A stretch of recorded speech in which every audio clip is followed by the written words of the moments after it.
Hi everybody, I'm Teresa and this is day 2 in week 8 that I'm out of school, and I read you chapter 7 of Amelia, Bedelia road trip yesterday, so today I'll read you chapter 8.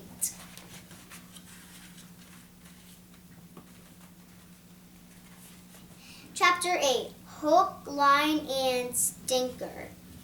Audrey showed Amelia Bedelia her fishing rod and explained all the parts. I didn't know fishing was so complicated, said Amelia Bedelia. My rod is pretty fancy, said Audrey, but I always bring along this pole with just a line, a hook, and a bobber. It's really fun to use. As she was talking, Audrey reached into an old can filled with dirt. She pulled out a fat, wriggly worm. Here's how to bait your hook, she said. Ew, said Amelia Bedelia, looking away. When she looked back, the worm was on the hook. Amelia Bedelia stared at it and said, Sorry. Audrey swung the line with the hook and bobber into the water with a plop, then handed the pole to Amelia Bedelia.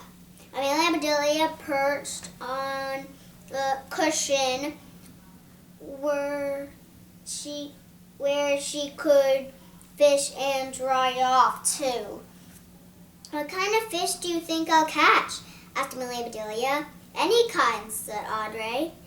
Maybe catfish, wally, sunfish, rainbow trout. Amelia Bedelia was wondering if she would ever figure out fishing when she felt a tug and her bobber vanished under the water. You got one, shouted Audrey. What do I do? Said Amelia Bedelia. Pull him in, yelled Audrey. Amelia Bedelia lifted her pole and a fish was at the end of her line.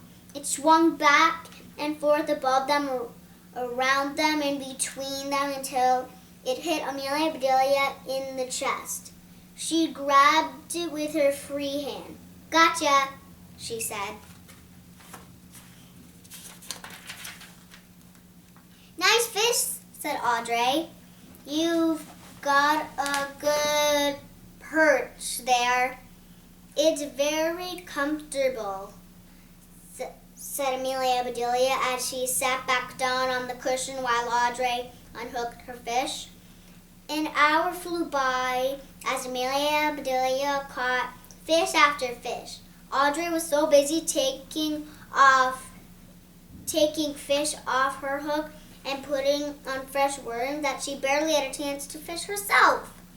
But she did tell Amelia Bedelia all kinds of interesting things about fish and how they like to hide in shady spots and near roots and rocks, and how she once saw a big trout jump way out of the water at the exact same time. When they got back to the dock was waiting for them. I'm so sorry, he said. Your parents told me you all ran out of gas. I should have checked. I could kick myself. That might hurt, said Amelia Bedelia. I can't kick myself, and I wouldn't even if I could. And neither should you. Doc's laughter turned into a whistle when Audrey held up the string of fish Amelia Bedelia had caught. Wow, he said.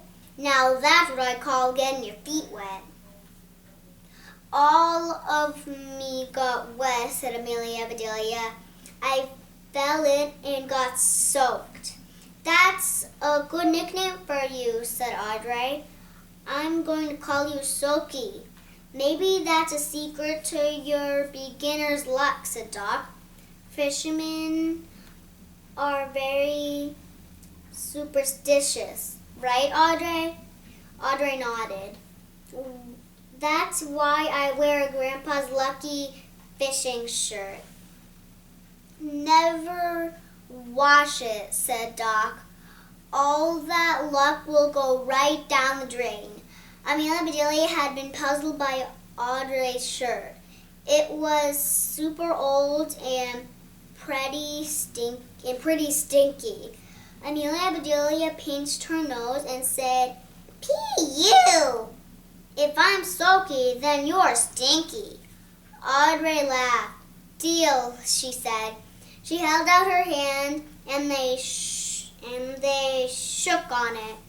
Things got a whole lot stinkier when Doc showed Amelia Bedelia how to clean her fish.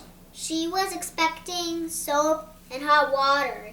Instead, he used a knife to scrape off the scales, cut off the heads and tails, and scoop out the insides. Amelia and Bedelia looked queasy. Audrey grinned. Do you have the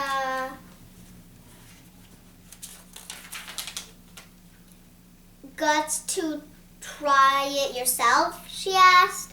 Amelia and Bedelia surveyed the growing mound of fish guts and declared, There are plenty of guts around here. Then she cleaned the rest of the fish herself with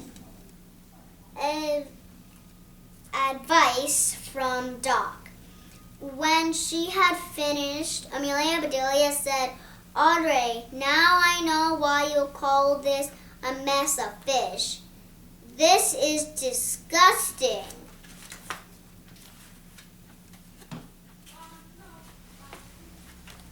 Bye everybody, I'll read chapter 9 tomorrow.